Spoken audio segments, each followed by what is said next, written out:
देखने वाले हैं। फ्रेंड्स यहाँ पर आप देख भी सकते हैं बिहार पुलिस भर्ती परीक्षा, और देखिए Bihar police previous year question paper 28/8/2024 है, यानी कि बिहार पुलिस कांस्टेबल का 28 अगस्त 2024 का ये क्वेश्चन पेपर है। और पिछली बार सभी जिलों में अलग अलग क्वेश्चन पेपर था, तो किसी न किसी जिला का ये निश्चित रूप से पेपर है। और देखिए फ्रेंड्स, अगर आप चैनल पर पहली बार आए हुए हैं और बिहार पुलिस 2025 की बेहतरीन तरीके से तैयारी करना चाहते हैं तो चैनल को सब्सक्राइब कर लीजिए, और जो बगल में बेल आइकन है, घंटी का निशान है, उसको जरूर दबा लीजिएगा, ताकि जब भी बिहार पुलिस न्यू वैकेंसी 2025 से रिलेटेड कोई भी इंपॉर्टेंट वीडियो अपलोड किया जाए तो उसका नोटिफिकेशन सबसे पहले आपके पास पहुंच जाए। तो चलिए सेशन स्टार्ट करेंगे। एक बार सभी लोग प्लीज पहले सेशन को लाइक कर दीजिए। थोड़ा सा मैं जूम कर देता हूं ताकि प्रश्न आपको और स्पष्ट रूप से दिखाई दे। चलिए, ये अंग्रेजी का क्वेश्चन है, खाली स्थान को भरना है। देखिए प्रश्न क्या है कि आई वॉज बॉर्न, खाली स्थान दिया गया जून 9, 1975। यहां पर खाली स्थान में क्या होगा बताइए। आंसर जानते हैं आप तो कमेंट करते चलिएगा, इससे आपका रिवीजन होते चलेगा। और जो भी मैं आपको एक्सप्लेन करके बताऊंगा उसे भी आप ध्यानपूर्वक सुनिएगा। इससे एक प्रश्न के साथ साथ आपके 2 से 3 प्रश्न जो है कवर होते चलेंगे। अब बताइए यहाँ पर क्या होगा। तो देखिए फ्रेंड्स, यहाँ पर जो है ऑन प्रीपोजिशन का इस्तेमाल होगा। I was born on June 9, 1975। ठीक है, किसी भी स्पेसिफिक डेट के लिए जो है ऑन प्रीपोजिशन का प्रयोग किया जाता है। तो यहां पर ऑन हो जाएगा। देखिए यहां पर है कि सी, खाली स्थान दिया गया है डेली। अब देखिए यहां पर क्या होगा, वॉक, वॉकिंग, वॉक्स या हैव वॉक्ड। तो यहां पर जो होगा सी वॉक्स जो होगा डेली हो जाएगा, ऑप्शन सी यहां पर राइट आंसर हो जाएगा। सेशन के एंड में आप सभी लोग अपना अपना स्कोर जरूर कमेंट करके बताइएगा। देखिए फ्रेंड्स, ये इडियम फ्रेज है, और क्या है इडियम फ्रेज में, बाय लिप्स एंड बाउंड्स। इसका मतलब क्या होता है, बाय लिप्स एंड बाउंड्स का मतलब क्या होता है, बहुत तेजी से, ग्रोइंग रैपिडली। ठीक है ना, ग्रोइंग रैपिडली, बहुत तेजी से। ऑप्शन ए यहां पर राइट आंसर हो जाएगा। चलिए देखिए मैथ का क्वेश्चन है, और मैथ का जो क्वेश्चन है मैं इसका सीधे मैं आपको आंसर बता देता हूं। ठीक है ना, तो यहां पर देखिए इसका राइट आंसर क्या हो जाएगा फ्रेंड्स। तो यहां पर जो है पूछा गया है समय कितने वर्षों में, तो यानी कि n = हो जाएगा यहां पर 2 वर्ष। ठीक है, चलिए उसके बाद देखिएगा यहां पर पूछा गया है 5, 15 और 20 के लौसा और मौसा का अनुपात क्या होगा। ठीक है, तो इसका जब लौसा निकालेंगे तो 60 आ जाएगा, और मौसा जब निकालेंगे तो 5 आ जाएगा। तो पूछा गया कि लौसा और मौसा का अनुपात यानी कि कितना हो जाएगा, 12:1 हो जाएगा। यही हो जाएगा ना, तो 12:1 ऑप्शन डी में है। चलिए उसके बाद देखिएगा पूछा गया है कि यशोधरा का संधि विच्छेद क्या है। इसमें से यशोधरा का बताइए, हिंदी का प्रश्न है, तो होगा यशः प्लस धारा। तो यहां पर देखिए यशः प्लस धारा, ये बिल्कुल राइट हो जाएगा। और देखिए हिंदी ग्रामर के, हिंदी व्याकरण के जो प्रश्न है बिहार पुलिस में रिपीट होते हैं, इसलिए कम से कम हिंदी व्याकरण को आपको निश्चित रूप से नोट डाउन कर लेना है। चलिए उसके बाद देखिएगा 7वां प्रश्न है कि जिस शब्द का प्रथम पद प्रधान हो उसे कौन सा समास कहते हैं। बताइए, जिस समास का प्रथम पद प्रधान हो उसको क्या बोला जाता है, तो उसको अव्ययी भाव समास बोला जाता है। उसको क्या बोला जाता है फ्रेंड्स, तो उसको ध्यान रखिएगा, उसको अव्ययी भाव समास बोला जाता है। तो आप ऑप्शन में देख सकते हैं अव्ययी भाव समास तो है ही नहीं। ठीक है ना, तो बट आपको याद रखना है अव्ययी भाव समास इसको बोला जाता है। ठीक है, चलिए उसके बाद नेक्स्ट क्वेश्चन देखिएगा क्या कर रहा है कि pick out the non finite verbs in the given sentence, they liked sing our playing together. बताइए यहां पर क्या होगा, तो फ्रेंड्स यहां पर होगा सिंग प्लेइंग। ठीक है ना, ये वाला हो जाएगा। ठीक है, चलिए उसके बाद नेक्स्ट क्वेश्चन है हमारा कि Sasa scolds and ask her to go away. यहां पर क्या पूछ रहा है, identify the tense used in the given sentence, मतलब कौन सा इसमें से टेंस का इस्तेमाल हुआ है। चलिए बताएंगे राइट आंसर क्या हो जाएगा। तो फ्रेंड्स यहां पर आप देख सकते हैं, यहां पर जो है आपको वर्ब 5 का इस्तेमाल किया गया है, यानी कि ये आपका प्रेजेंट इंडेफिनिट टेंस है। ठीक है ना, तो यहां पर देखिएगा प्रेजेंट इंडेफिनिट टेंस, यहां पर ऑप्शन सी राइट आंसर हो जाएगा। क्लियर। चलिए क्वेश्चन नंबर 10 करिएगा। क्वेश्चन नंबर 10 क्या कह रहा है, मैथ का क्वेश्चन है। देखिए इसका मैं आंसर आपको बता देता हूं। यहां पर जो आंसर आ जाएगा वो आपका आ जाएगा 12 सेंटीमीटर स्क्वायर या 12 वर्ग सेंटीमीटर कहिए। ठीक है, इसमें से पूछा गया कि कौन अपरिमेय संख्या नहीं है, तो नहीं कौन सा होगा, तो यहां पर आपका राइट आंसर ये वाला हो जाएगा, क्योंकि ये आपका 3 हो जाएगा और ये आपका 4 हो जाएगा, तो 4 3 12 ये नहीं होगा। ठीक है ना, तो ऑप्शन यहां पर बी हो जाएगा। चलिए नीचे दिया गया गद्यांश को पढ़ना है और आपको आंसर यहाँ से चुन करके बताना है। ठीक है, देखिए कह रहा है कि भारत माता के सपूत किसे कहा गया है।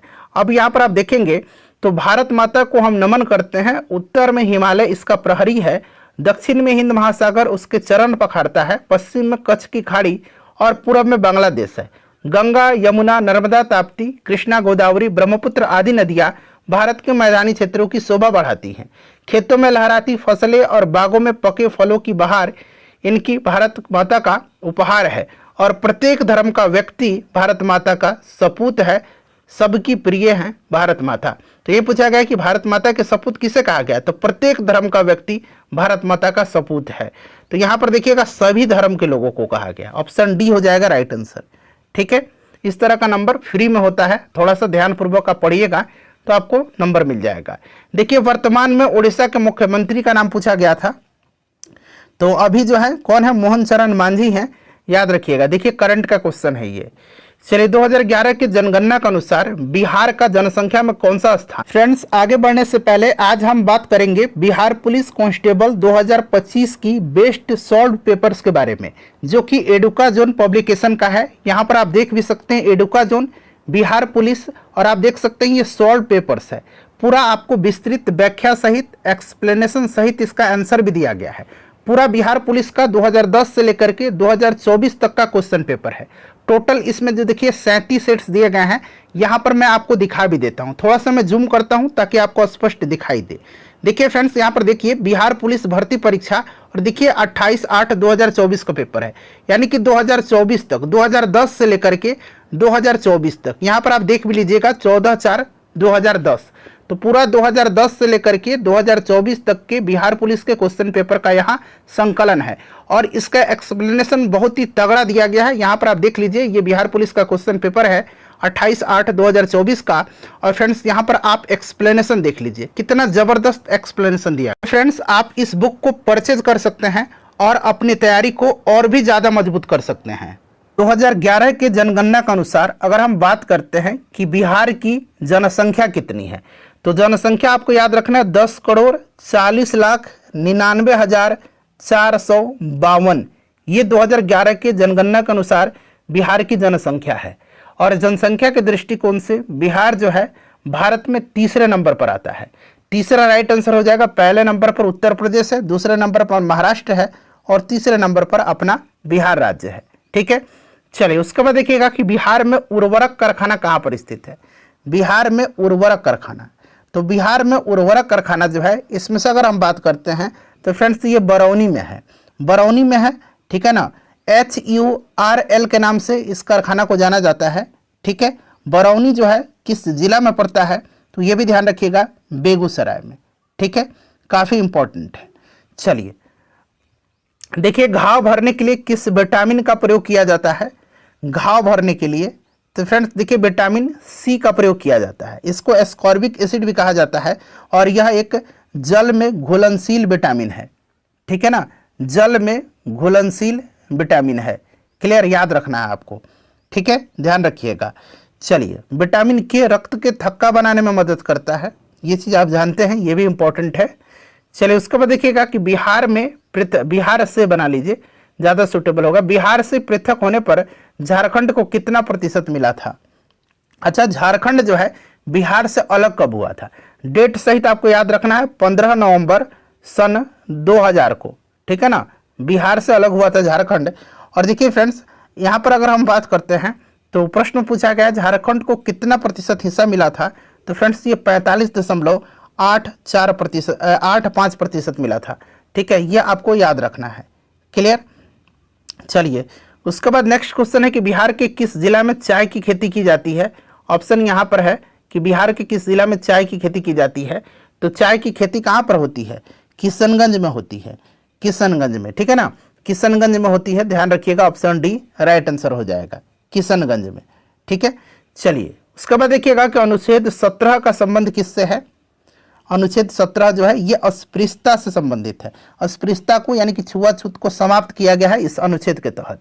तो यहाँ पर देखिएगा अस्पृश्यता की समाप्ति। ठीक है, अस्पृश्यता की समाप्ति काफ़ी इंपॉर्टेंट है, इसको आप जरूर याद रखिएगा।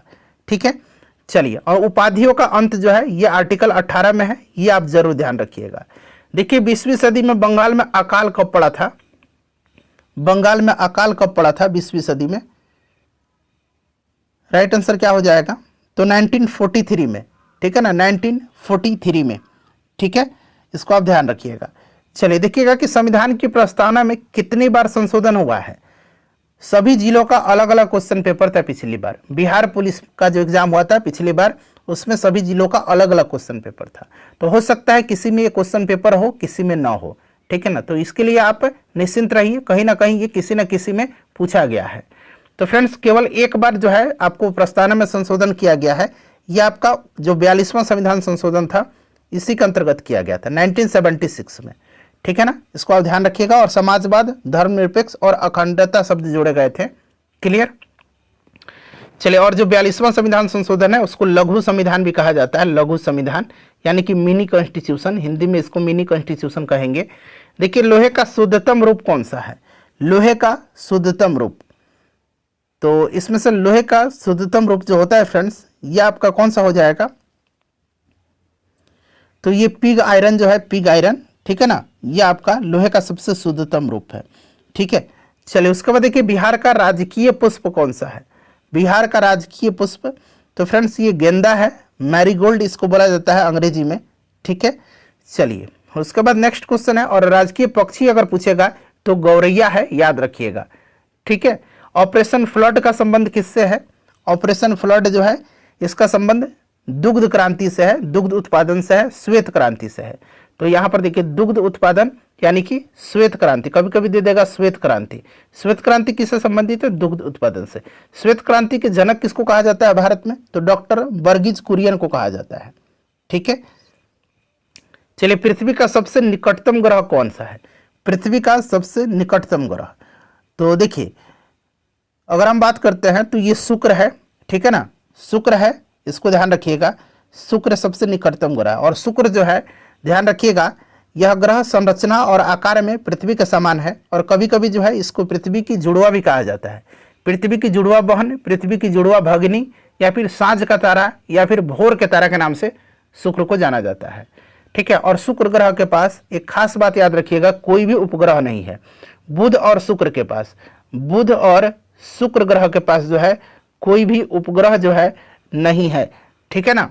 चलिए उसके बाद देखिएगा कि स्वर के साथ स्वर मिलने से जो विकार उत्पन्न होता है उसको क्या कहते हैं, बताइए। तो फ्रेंड्स इसको स्वर संधि कहा जाता है। क्या कहा जाता है? इसको स्वर संधि कहते हैं, ठीक है। जैसे कि विद्या प्लस आलय, आपने पढ़ा है ना कि जैसे कि विद्या प्लस आलय। अब यहां पर देखिए स्वर के साथ स्वर मिल रहा है ना, तो ये विद्यालय बन जाता है, ठीक है। चलिए देखिएगा कि नीति आयोग के सीईओ कौन है? तो BVR सुब्रमण्यम है, ठीक है, याद रखिएगा BVR सुब्रमण्यम कार्यकारी अध्यक्ष हैं। क्लियर? चलिए उसके बाद देखिएगा कि गौतम बुद्ध को किस स्थान पर जो है ज्ञान प्राप्त हुआ था? यह प्रश्न कई बार बिहार पुलिस में रिपीट हुआ है, पिछले बार ही। तो ये बोधगया में इनको ज्ञान की प्राप्ति हुई थी, ठीक है ना। और सारनाथ में इन्होंने पहला उपदेश दिया था, ऋषिपत्रम में। क्लियर? चलिए कुशीनगर में इनकी मृत्यु हुई थी। विश्व स्वास्थ्य संगठन की स्थापना कब हुई थी? तो विश्व स्वास्थ्य संगठन की स्थापना जो है ये 7 अप्रैल 1948 को हुई थी, ठीक है ना। इसीलिए 7 अप्रैल के दिन प्रत्येक वर्ष विश्व स्वास्थ्य दिवस मनाया जाता है। और इसका जो विश्व स्वास्थ्य संगठन है WHO है, वर्ल्ड हेल्थ ऑर्गेनाइजेशन, इसका हेडक्वार्टर स्विट्जरलैंड के जेनेवा शहर में है, यह भी आप ध्यान रखिएगा। चलिए उसके बाद देखिए तमिलनाडु में अधिकांश वर्षा किसके कारण होती है? तमिलनाडु में अधिकांश वर्षा जो है किसके कारण होती है? तो फ्रेंड्स ये होती है उत्तर पूर्वी मानसून से, जिससे कि हम लोग मानसून निवर्तन के रूप में भी जानते हैं, ठीक है। इसको आप ध्यान रखिएगा। तो यहाँ पर आपका राइट आंसर हो जाएगा उत्तर पूर्वी मानसून, ठीक है। चलिए देखिएगा कि मोहिनी अट्टम जो है शास्त्रीय नृत्य का संबंध किस राज्य से है?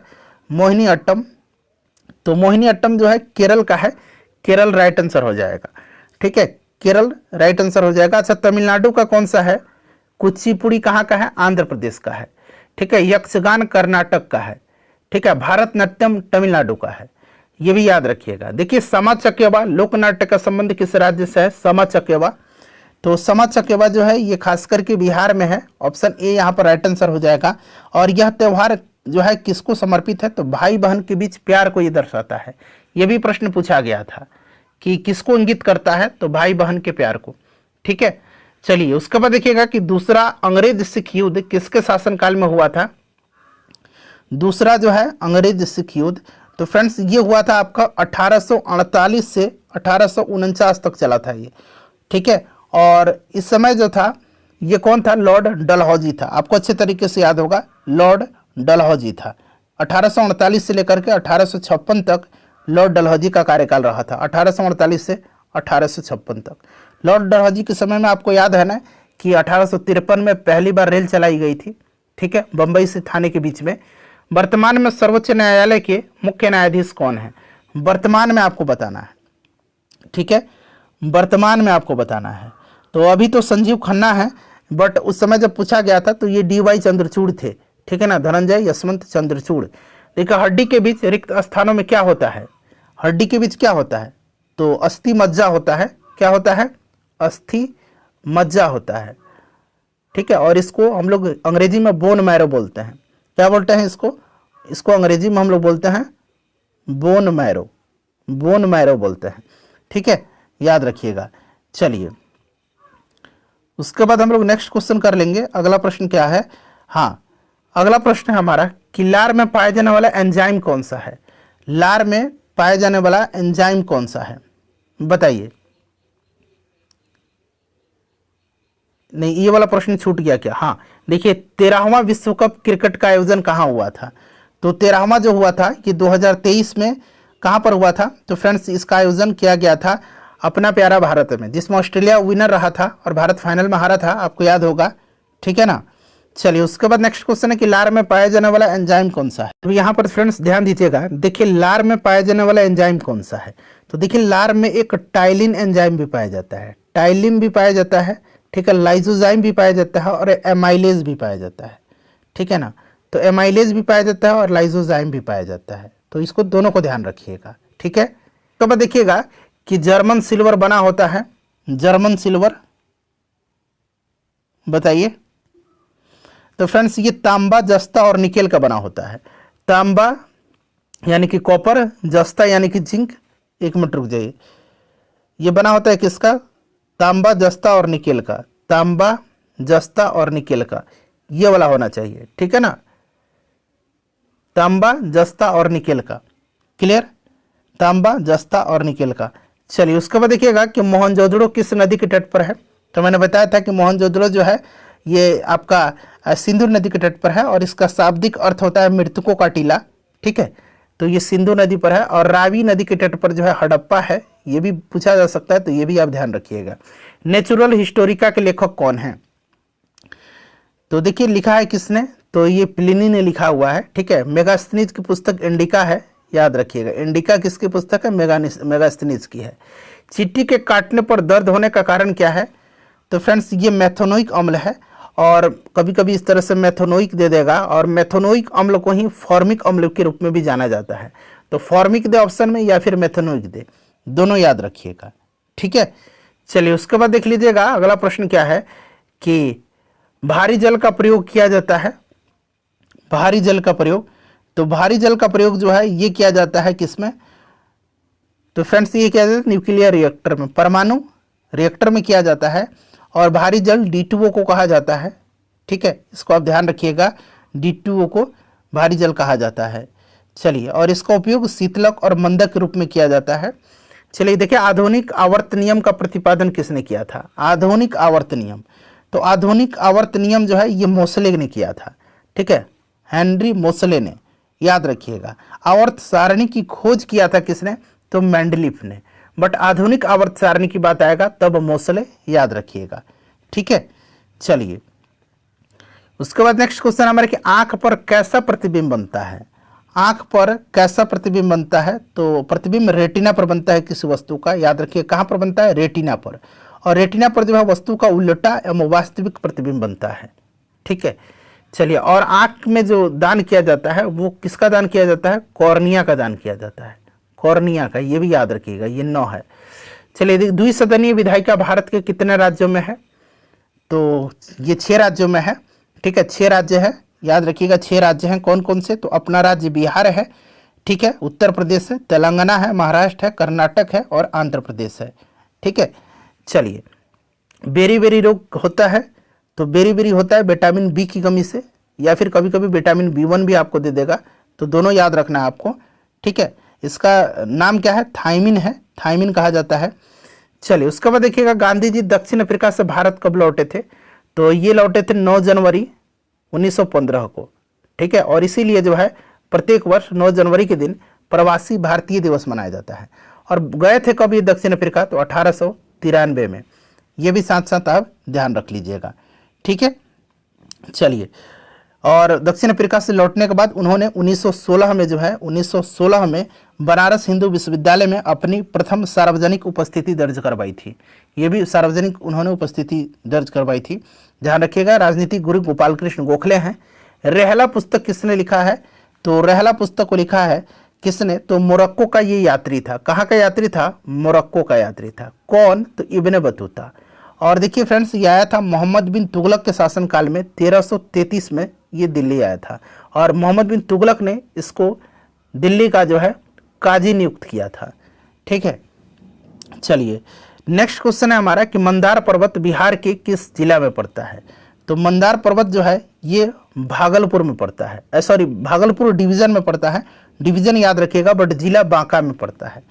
ठीक है, और बांका जिले में पड़ता है। और यहीं पर जो है एक बौंसी मेला का आयोजन किया जाता है, मंदार पर्वत पर बौंसी मेला का आयोजन, तो ये भी आप ध्यान रखिएगा।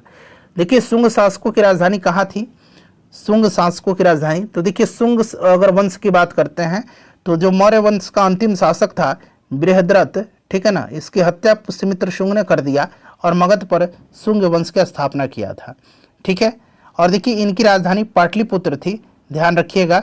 ठीक है, विदिशा बाद में जो है शुंग शासकों की राजधानी बनी थी, विदिशा। तो पाटलिपुत्र और विदिशा दोनों ध्यान रखिएगा। तो अगर ऑप्शन में पाटलिपुत्र रहता, विदिशा नहीं रहता, तो पाटलिपुत्र पर लगाते, बट यहाँ पर देखिए विदिशा भी दिया गया है। देखिए, विमल्डन टेनिस टूर्नामेंट किस कोर्ट पर खेला जाता है? विमल्डन जो है ये खेला जाता है किस पर? तो फ्रेंड्स, ये ग्रास कोर्ट पर खेला जाता है, ग्रास कोर्ट पर खेला जाता है। विमल्डन किस पर खेला जाता है? तो विमल्डन खेला जाता है ग्रास कोर्ट पर, याद रखिएगा, विमल्डन खेला जाता है ग्रास कोर्ट पर। ठीक है, बिहार में न्यूनतम लिंगानुपात वाला जिला कौन सा है? तो न्यूनतम लिंगानुपात मुंगेर का है, सबसे ज़्यादा जो है गोपालगंज का है। ठीक है, चलिए, उसके बाद देखिए सूरत किस नदी के किनारे जो है स्थित है? सूरत किस नदी के किनारे स्थित है? तो सूरत जो है ये ताप्ती नदी के किनारे है। ठीक है, ताप्ती नदी के किनारे, ध्यान रखिएगा। और राइट आंसर यहाँ पर ताप्ती हो जाएगा। कर्क रेखा जो है किस राज्य से नहीं गुजरती है? तो बिहार हो जाएगा। कर्क रेखा जो है भारत की बीचों बीच से भारत के 8 राज्यों से गुजरती है, गुजरात, राजस्थान, मध्य प्रदेश, छत्तीसगढ़, झारखंड, पश्चिम बंगाल, त्रिपुरा और मिजोरम। ये बिहार से नहीं गुजरती है। ठीक है, 23.5 डिग्री जो उत्तरी अक्षांश है उसी को कर्क रेखा कहा जाता है। सिंधु घाटी सभ्यता में जोते हुए खेत के साक्ष्य किस स्थल से मिले हैं? बताइए, जोते हुए खेत के साक्ष्य जो है ये कहाँ से मिले हैं? तो फ्रेंड्स देखिए, जोते हुए खेत के साक्ष्य जो है ना, ये कहाँ से प्राप्त हुआ है? तो ये कालीबंगा से प्राप्त हुआ है। कालीबंगा राजस्थान में पड़ता है, ध्यान रखिएगा। ठीक है, और उन्नत जल प्रबंधन का साक्ष्य जो है ये धौलावीरा से मिला है, गुजरात के धौलावीरा से। ठीक है, गद्दर पार्टी की स्थापना कब हुई थी? तो देखिए, गद्दर पार्टी की स्थापना जो है सैन फ्रांसिस्को, संयुक्त राज्य अमेरिका में किया गया था 1913 में, लाला हरदयाल के नेतृत्व में। ठीक है ना, ध्यान रखिएगा। चलिए, उसके बाद नेक्स्ट क्वेश्चन है कि अंगूठा चूमना मुहावरे का अर्थ क्या होगा? अंगूठा चूमना, तो अंगूठा चूमना का अर्थ होता है खुशामद करना। ठीक है ना, खुशामद करना। थोरियम पाया जाता है, थोरियम, तो थोरियम जो है ये मोनाजाइट रेत में पाया जाता है। ठीक है, मोनाजाइट यहाँ पर राइट आंसर हो जाएगा। क्लियर? चलिए, और भारत में जो है मोनाजाइट निक्षेप की सबसे बड़ी सांद्रता केरल के तट पर है, ये भी ध्यान रखिएगा। देखिए, 2011 की जनगणना के अनुसार भारत में शहरी जनसंख्या का प्रतिशत कितना है? तो देखिए, शहरी जनसंख्या का प्रतिशत जो है 31.16% है। ठीक है, ग्रामीण जो होगा वो 68.84% हो जाएगा। ठीक है, चलिए, देखिए राज्यसभा में राष्ट्रपति कितने सदस्यों को मनोनीत करते हैं? तो आपको भी पता है टोटल 12 सदस्य हैं। ठीक है, 12 सदस्य को करते हैं, तो 12 यहाँ पर राइट आंसर हो जाएगा। ठीक है फ्रेंड्स, ध्यान रखिएगा, राज्यसभा को संसद का स्थायी सदन कहा जाता है और यह कभी भी भंग नहीं होती है। ठीक है, चलिए उसके बाद हम लोग नेक्स्ट क्वेश्चन कर लेंगे कि एसबीआई के वर्तमान चेयरमैन कौन है। अभी वर्तमान में जो है स्टेट बैंक ऑफ इंडिया के कौन है, तो चल्ला श्रीनिवासलू शेट्टी हैं।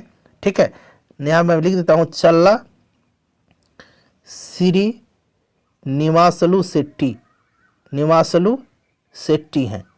ठीक है, ये नाम याद रखिएगा, बट उस समय पूछा गया था तो शायद उस समय दिनेश खारा थे। चलिए, सुनील छेत्री का संबंध किस खेल से है, तो सुनील छेत्री फुटबॉल के प्रसिद्ध खिलाड़ी हैं भारत के। ठीक है ना, फुटबॉल राइट आंसर हो जाएगा। चलिए उसके बाद देखिएगा कि मनरेगा में कितने दिनों के लिए रोजगार उपलब्ध कराया जाता है, तो मनरेगा में जो है महात्मा गांधी राष्ट्रीय ग्रामीण रोजगार गारंटी अधिनियम 2005 आपको याद होगा, ये पारित हुआ था। ठीक है ना, और इसके अंतर्गत कम से कम 100 दिनों का जो है वो रोजगार उपलब्ध कराया जाता है, तो यहाँ पर 100 दिन राइट आंसर हो जाएगा। ठीक है, चलिए पटना उच्च न्यायालय के वर्तमान मुख्य न्यायाधीश कौन है। वर्तमान में जब ये प्रश्न पूछा गया था तो उस समय कौन थे, तो उस समय के विनोद चंद्रन थे। जब ये प्रश्न पूछा गया था उस समय के विनोद चंद्रन थे। ठीक है, 3 फरवरी 1916 को जो है पटना हाईकोर्ट की स्थापना हुई थी, ये भी आप ध्यान रखिएगा। चलिए देखिएगा, विश्व प्रेस दिवस कब मनाया जाता है। विश्व प्रेस स्वतंत्रता दिवस ये प्रत्येक वर्ष 3 मई के दिन मनाया जाता है, विश्व प्रेस स्वतंत्रता दिवस। ठीक है, चलिए उसके बाद देखिएगा, ऑप्टिकल फाइबर का आविष्कारक कौन है, नरेंद्र कपानी है। ठीक है ना, नरेंद्र सिंह कपानी ऑप्टिकल फाइबर के, और ऑप्टिकल फाइबर प्रकाश के पूर्ण आंतरिक परावर्तन के सिद्धांत पर कार्य करता है, यह भी आप ध्यान रखेंगे। ठीक है, चलिए देखिएगा, इंग्लैंड में गौरवपूर्ण क्रांति कब हुई थी। इंग्लैंड में ग्लोरियस रिवॉल्यूशन, इसको हम लोग अंग्रेजी में बोलेंगे, सॉरी मैं हिंदी अंग्रेजी में ही लिख देता हूँ, ग्लोरियस रिवॉल्यूशन। ठीक है ना, ग्लोरियस रिवॉल्यूशन, गौरवशाली क्रांति या गौरवपूर्ण क्रांति, ये 1688 ईस्वी में हुआ था। ठीक है, याद रखिए कब हुआ था, 1688 में। और उस समय इंग्लैंड का राजा कौन था, तो इंग्लैंड का राजा हो सकता है पूछा जाए जेम्स द्वितीय था, याद रखिएगा। ठीक है, चलिए उसके बाद देख लीजिएगा 68 नंबर कह रहा है कि लैंगिक जनन में कौन सा कोशिका विभाजन होता है। लैंगिक जनन, तो देखिए लैंगिक जनन में कौन सा कोशिका विभाजन होता है, तो ये अर्धसूत्री विभाजन होता है। ठीक है ना, अर्धसूत्री होगा। यहाँ पर देखिएगा कि भारत में पहली बार राष्ट्रीय आय का अनुमान किसने लगाया, तो पहली बार राष्ट्रीय आय का अनुमान दादा भाई नौरोजी ने लगाया था। और इन्होंने जो इनकी पुस्तक है, याद रखना है, poverty and on British rule in India, इनको grand old man of India के नाम से जाना जाता है। और देखिए आधिकारिक आंकड़ों के आधार पर इन्होंने जो है 20 रुपया प्रति व्यक्ति आय की गणना किया था। ठीक है, चलिए नेक्स्ट क्वेश्चन हमारा, मुगल साम्राज्य की राजधानी किसके द्वारा आगरा से दिल्ली स्थानांतरित किया गया था, तो ये क्या था, किसने, तो शाहजहां ने, और नाम रखा था शाहजहानाबाद। ठीक है ना, शाहजहानाबाद इसने वहां नाम रखा था। चलिए उसके बाद देखिएगा, कोसी नदी की सहायक नदी कौन सी नहीं है, कौन सी नहीं है कोसी नदी की सहायक नदी। अब देखिए अगर पूछा जाए आपसे कि कोसी नदी किसकी सहायक नदी है, तो कोसी नदी गंगा की सहायक नदी है। ठीक है, और देखिए कोसी नदी जो है ना, ये 3 धाराओं के संगम से बनती है। कौन कौन सी, तो एक सन कोसी है। ठीक है, एक सन कोसी, एक आपका अरुण कोसी, और एक आपका तुमुर कोसी, सप्त कोसी, तुमुर कोसी, अरुण कोसी। ठीक है ना, यहाँ पर शारदा नहीं है, शारदा जो है ना ये काली नदी की निचली धारा है। चलिए, साबुन का बुलबुला गोल क्यों होता है, साबुन का बुलबुला जो है गोल क्यों होता है, तो फ्रेंड्स ये सरफेस टेंशन के कारण, पृष्ठ तनाव के कारण होता है। ठीक है, अनुच्छेद 16 संबंधित है, अनुच्छेद 16 जो है ये संबंधित किस, देखिए आर्टिकल 16 जो है, अनुच्छेद 16 जो है ये समानता का अधिकार से है। ठीक है ना, समता का अधिकार, समानता का अधिकार। चलिए उसके बाद देखिएगा कि आवारा मसीहा किसके जीवन पर आधारित रचना है, तो ये विष्णु प्रभाकर की। ठीक है ना, विष्णु प्रभाकर की है आवारा मसीहा, ये विष्णु प्रभाकर की रचना है। और ये आधारित है किसके, तो शरत चंद्र जो है, यहाँ पर देखिए चट्टोपाध्याय की, यहाँ पर देखिए शरत चंद्र चट्टोपाध्याय की जीवनी पर। ठीक है, याद रखिएगा। और रचना किसकी है आवारा मसीहा, तो विष्णु प्रभाकर की, विष्णु प्रभाकर की, यहाँ मैं लिखता हूँ विष्णु प्रभाकर की। चलिए उसके बाद देखिएगा कि आईपीएल 2024 में गौतम गंभीर किस टीम के मेंटर थे, तो ये केकेआर के थे, कोलकाता नाइट राइडर्स के। ठीक है, भारत का केंद्रीय बैंक कौन सा है, तो भारत का केंद्रीय bank reserve bank of India है, आरबीआई है। क्लियर, आरबीआई 1935 में स्थापित हुआ था ये। क्लियर। बैंकर का बैंक भी इसको कहा जाता है। चलिए, विद्युत विभव मापा जाता है, तो विभव को मापा जाता है किससे? वोल्ट मीटर से। बैरोमीटर से वायु दाब मापा जाता है। अल्टीमीटर जो है इससे वायुयान की ऊंचाई मापी जाती है। ठीक है। एमीटर से जो है विद्युत धारा मापा जाता है। तो यहाँ पर वोल्ट मीटर हो जाएगा। चलिए, उसके बाद देख लीजिए अगला प्रश्न है हमारा कि स्मृति मंधाना का संबंध जो है किस खेल से है? तो ये क्रिकेट की खिलाड़ी हैं। राष्ट्रीय मतदाता दिवस कब मनाया जाता है? तो प्रत्येक वर्ष जो है राष्ट्रीय मतदाता दिवस 25 जनवरी के दिन मनाया जाता है। कब मनाया जाता है? ध्यान रखिएगा, 25 जनवरी के दिन। 25 जनवरी के दिन मनाया जाता है। और 25 जनवरी 1950 को जो है चुनाव आयोग की स्थापना हुई थी, भारतीय चुनाव आयोग, इलेक्शन कमीशन ऑफ इंडिया की। इसीलिए 25 जनवरी को राष्ट्रीय मतदाता दिवस मनाया जाता है। चलिए, उसके बाद देखिए मैंने बताया था कि 9 जनवरी को भारतीय प्रवासी दिवस मनाया जाता है। 12 जनवरी को युवा दिवस मनाया जाता है, राष्ट्रीय युवा दिवस। 10 जनवरी को विश्व हिंदी दिवस मनाया जाता है। ठीक है। झरोखा दर्शन किसने शुरू किया था? तो ये अकबर के द्वारा शुरू किया गया था झरोखा दर्शन। ठीक है ना। और औरंगजेब इसे गैर इस्लामिक प्रथा मूर्ति पूजा का एक रूप पाया, इसीलिए जो है इसने जो है इसको प्रतिबंधित कर दिया था। कौन? तो औरंगजेब ने। देखिए, आईपीएल 2024 के फाइनल में कोलकाता नाइट राइडर्स ने किसे हराया था? तो ये सनराइजर को हराया था, सनराइजर हैदराबाद को। ठीक है। चलिए, भारत में गेहूं उत्पादन में बिहार का स्थान कौन सा है? तो भारत विश्व में गेहूं का दूसरा सबसे बड़ा उपभोक्ता है और विश्व में गेहूं उत्पादन का 41% भारत करता है। ठीक है। और यहाँ पर पूछा गया है कि बिहार का स्थान क्या है गेहूं उत्पादन में? बिहार का स्थान तो 5वें स्थान पर यहाँ पर हो जाएगा। ठीक है, 5वें स्थान पर। देखिए, फ्रांसीसी क्रांति कब हुई थी? तो फ्रांसीसी क्रांति जो हुई थी ना, ये आपका हुई थी 1789 में। ठीक है ना, याद रखिएगा, फ्रांस की क्रांति। ठीक है। और इम्पोर्टेंट क्वेश्चन है, काफ़ी इम्पोर्टेंट क्वेश्चन है। और स्वतंत्रता, समानता और बंधुत्व का नारा इसी फ्रांस की क्रांति की देन है। संविधान सभा का गठन कब हुआ था? चलिए, ये क्वेश्चन आप मुझे कमेंट करके बताइएगा। ठीक है ना। और आप सभी लोग अपना अपना स्कोर जरूर बताइएगा। संगमरमर का रासायनिक सूत्र पूछा गया है, तो ये CaCO3 होता है। ठीक है ना, कैल्शियम कार्बोनेट संगमरमर का।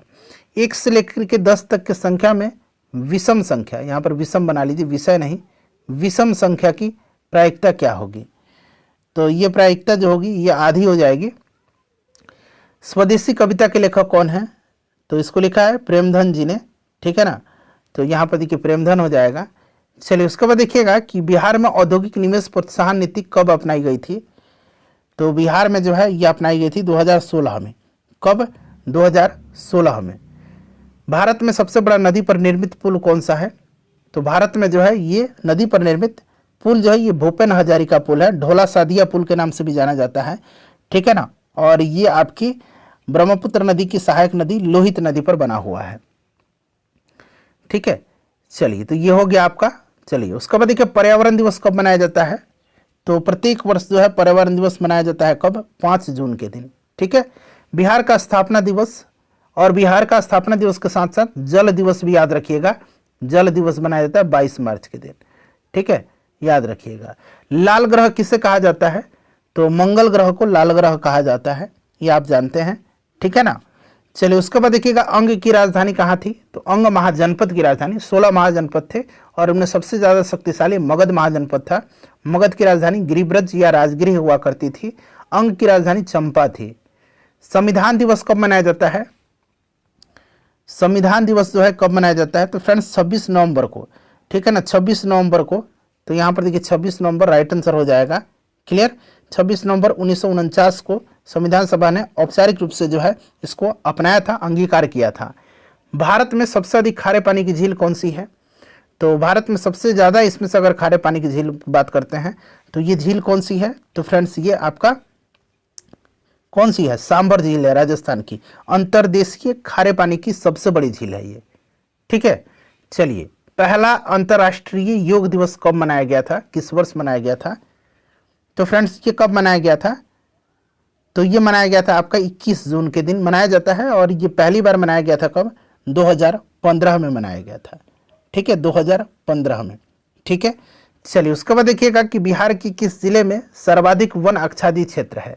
सर्वाधिक वन आच्छादित जो है बिहार का कैमूर जिला में पड़ता है, ठीक है ना, कैमूर जिला में। उसके बाद पश्चिम चंपारण में। लुई 16वां को कब फांसी दिया गया था? तो लुई 16वां का जो है फांसी कब दिया गया था बताइए? तो इसको जो है 1793 में जो है पेरिस में फांसी दिया गया था, ठीक है, 1793 में। क्लियर? चलिए, उसके बाद नेक्स्ट क्वेश्चन हमारा कि संविधान में संशोधन कितने प्रकार से हो सकता है? तो संविधान में संशोधन की प्रक्रिया अनुच्छेद 368 में है, संविधान के भाग 20 में, ठीक है। और जो है ये आपका कहाँ से लिया गया? दक्षिण अफ्रीका से। और 3 तरह से संशोधन है, संसद के साधारण बहुमत द्वारा, संसद की विशेष बहुमत द्वारा और संसद के विशेष बहुमत द्वारा संशोधन और आधे राज्य विधानसभाओं का अनुसमर्थन, ठीक है। चलिए, तो ये 3 प्रकार से। पंचतंत्र के लेखक कौन है फ्रेंड्स? इसका आंसर क्या होगा? अपना स्कोर आप लोग कमेंट करके बताइए। पंचतंत्र के लेखक विष्णु शर्मा है। सेशन को लाइक कर दीजिए और इसको शेयर कर दीजिएगा।